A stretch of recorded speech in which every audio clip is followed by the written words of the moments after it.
शुरू अल्लाह के नाम से जो बड़ा मेहरबान निहायत रहम करने वाला है। मेरी आज की वीडियो नौजवानों के लिए है। अब तक जितनी भी वीडियोस मेरी आई ज़्यादातर वो बुज़ुर्गों के लिए थी, लेकिन आज की मेरी वीडियो नौजवानों और उन लोगों के लिए है जो अपनी माँ बाप से बहुत प्यार करते हैं।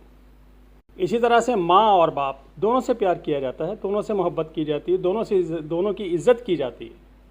लेकिन कई दफ़ा ऐसा होता है कि हम किसी एक रिश्ते को ज़्यादा प्यार करते हैं, एक रिश्ते की ज़्यादा इज़्ज़त करते हैं, एक रिश्ते से ज़्यादा मोहब्बत करते हैं। वो एक रिश्ता माँ का भी हो सकता है, वो एक रिश्ता बाप का भी हो सकता है। माँ बाप का रिश्ता बहुत अनोखा रिश्ता होता है।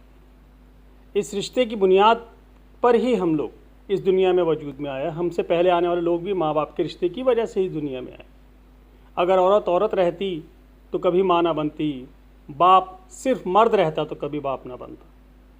इसलिए दोनों ने की कंट्रीब्यूशन है, दोनों की मोहब्बत है, जिसके नतीजे में ये मखलूक इस दुनिया में पैदा हुई, इंसानी नस्ल बढ़ी और इसी तरह से दूसरे जितने भी जानदार हैं उनकी नस्लें बढ़ती। अब ये कह देना कि इसमें ज़्यादा कंट्रीब्यूशन माँ की है या ज़्यादा कंट्रीब्यूशन बाप की है, ये इंतहाई गलत होगा। दोनों की अज़मत, दोनों का काम, दोनों की खिदमत एक जैसी। लेकिन हमारे माशरे में ये नहीं होता। हमारे माशरे में औरत का एक किरदार है, मखसूस किरदार, कि ये हमेशा अपने आप को मज़लूम बनाकर पेश करती है। हमेशा अपने आप को कहती है मैंने बड़ा दुख से है तुम्हारे लिए, मैंने बड़ी तकलीफ़ें देखी हैं तुम्हारे लिए, मैंने इतनी तकलीफ़ें सारी रात जाग के जो है बच्चे की खिदमत की है। तुम बीमार हो जाते थे, मैं सारी रात बीमार उसके साथ जागा करती थी। जी हाँ, माएँ जागती हैं, सारी रात जागती हैं, लेकिन ऐसा नहीं होता कि बाप सोया हुआ होता है। बाप भी साथ जाग रहा होता है, बाप भी बच्चे को बहला रहा होता है, बाप भी दवा दारू कर रहा होता है, बाप भी दुआएं कर रहा होता है कि अल्लाह करे मेरे बच्चे को कोई तकलीफ़ ना हो और वो सेहतयाब हो जाए। लेकिन बाप वो रात गुजरने के बाद उस रात को दोबारा दोहराता नहीं, याद नहीं कराता बार बार कि देखो मैंने तुम्हारे लिए क्या किया, मैं सारी रात जागा हूँ। हालांकि वो बेचारा सारा दिन मजदूरी भी करता है, सारा दिन ऑफिस का काम भी करता है, कारोबार भी देखता है, और रात को आके बच्चा अगर तकलीफ़ में है तो उस बच्चे को सारी रात देखता भी है, संभालता भी है, साथ उसके जागता है अपनी बीवी के और अपने बच्चों के।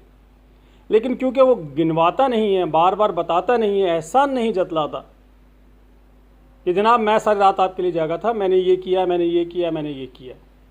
लेकिन औरत की ख़ास खूबी है कि वह मरती मर जाएगी, अपनी ज़िंदगी के आखिरी लम्हे तक अपने बच्चों से यही कहती रहेगी मैंने तुम्हारे लिए बहुत मेहनत की, मैंने तुम्हारे लिए बहुत वक्त दिया, मैंने तुम्हारी बहुत खिदमत की, मैंने तुम पर बहुत एहसानात की। ये वो चीज़ है जो बैलेंस को ख़राब करती।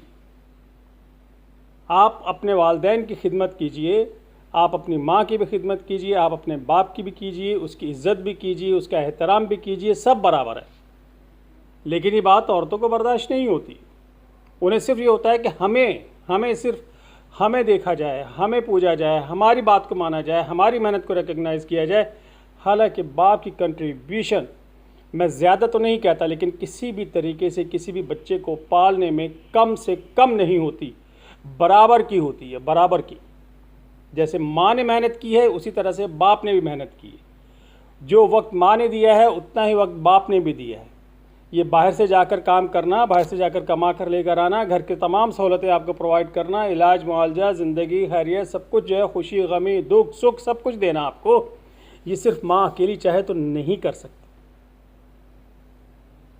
लेकिन अनफॉर्चुनेटली हमारे यहाँ क्योंकि औरत का मिजाज ही ऐसा है, हमारे माशरे में औरत का यही रोना पीटना रहता है कि वो बच्चे पैदा कर लेती है और फिर सारी उम्र उन्हें यही कहती रहती है मैंने तुम्हारे लिए बहुत दुख देखे, मैंने तुम्हारे लिए बहुत दुख देखे। और सिर्फ ये नहीं करती बल्कि निगेट कर रही होती है अपने शौहर की सर्विसेज को।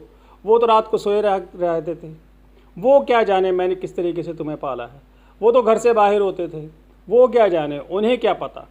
तो सारी उम्र जब ये बात बच्चा सुनता है कि जो कुछ किया है मेरी माँ ने किया है, और प्रैक्टिकली नज़र भी इसी तरह से आ रहा होता है, इसी तरह से पोर्ट्रेट किया जा रहा होता है, बताया जा रहा है देखो वो तो घर पर नहीं है, मैं तुम्हारे साथ हूँ, सुबह का नाश्ता मैं बनाती हूँ, दोपहर का खाना मैं बनाती हूँ, तुम्हें स्कूल में भेजती हूँ, तुम्हें कॉलेज में भेजती हूँ, तुम्हारे कपड़े मैं धोती हूँ, तुम्हारा ये सब कुछ करती हूँ, सब कुछ वो करती है। हकीकत है, इसमें कोई शक, कोई दूसरी बात है ही नहीं। शौहर क्या करता है? कभी शौहर ने गिनवाया कि वो इस घर को चलाने के लिए क्या कुछ करता है? कभी उसने एहसान नहीं जतलाया, ना बीवी पे जतलाया एहसान और ना अपने बच्चों पर जतलाया एहसान। और यही वजह है कि जब आप एज के आखिरी हिस्से में आते हैं तो आपकी औलाद का सारा जो लव, जो मोहब्बत, जो रिस्पेक्ट का आंसर होता है वो सारा अपनी माँ की तरफ होता है। अव्वल तो मर्द ज़िंदगी में पहले चला, अपनी ज़िंदगी क्लोज़ करके इस दुनिया से जा चुका होता है। औरत फिर 8-10 साल तक जीती रहती है और फिर उस वक्त वो इन्जॉय करती है अपनी उस लाइफ को कि जहाँ सिर्फ वो अलोन होती है और बार बार बच्चों से कहती है मेरा कुछ पता नहीं, मैं किस वक्त चली जाऊँ, तुम्हारा बाप चला गया, मैं भी चली जाऊँगी। ये वो चीज़ें हैं जो बच्चों को कह कर उनकी सबकी तवज्जो अपनी तरफ कर लेती हैं, लेकिन कभी रिकग्नाइज करी तुम्हारे बाप ने भी कुछ किया है। हालांकि उस बाप की कमाई पे सारी उम्र खुद भी ऐश करती रही और उनकी औलाद भी पलती रही, बढ़ती रही, आज उस घर में रह रही है जिस घर को तामीर करने वाला भी इस दुनिया से चला गया। लेकिन बाप की अहमियत, शौहर की अहमियत सब ख़त्म।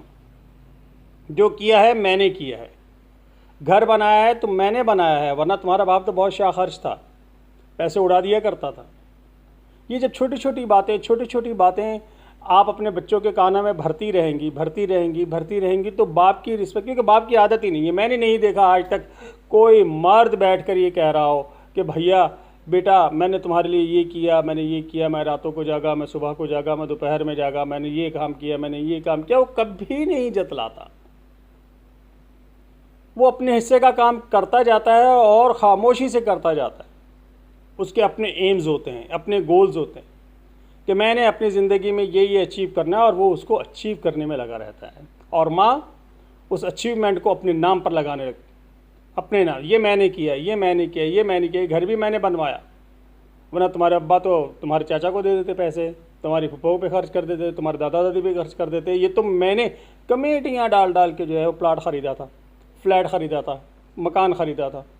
कहाँ से आए थे ये पैसे, किसके थे ये पैसे? जो शौहर ने कमाए थे तुमने बचत की थी, और किसके लिए की थी? अपने बच्चों के लिए की थी। तो सारा सेहरा अपने सर बांधने वाले औरतें हमेशा अपने शौहरों को जलील कराती हैं।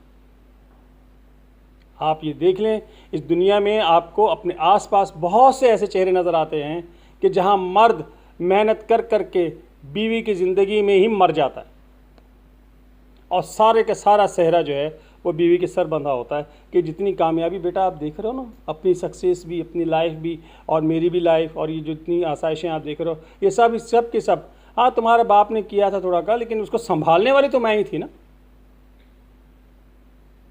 इस तरह की जब बातें होती हैं ना, तो कभी बाप की इज्जत में फ़र्क नहीं पड़ना चाहिए। बच्चे औलाद किसकी हैं? बाप की औलाद है।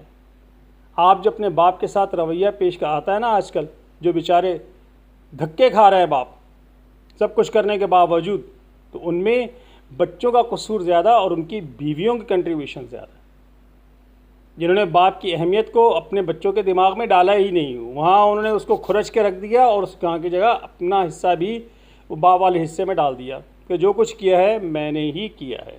इसलिए वो बच्चे, वो नौजवान जो अपने माँ बाप से बहुत प्यार करते हैं, उन्हें चाहिए कि वो अपने बाप की भी उतनी ही इज़्ज़त करें, उतनी ही मोहब्बत करें, उतनी ही शफ़क़त से उसके साथ पेश आए।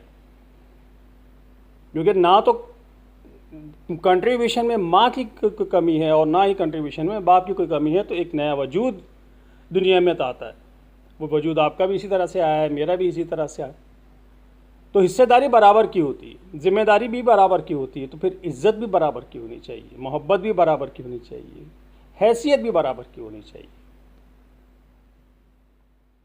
अल्लाह हाफ़िज़।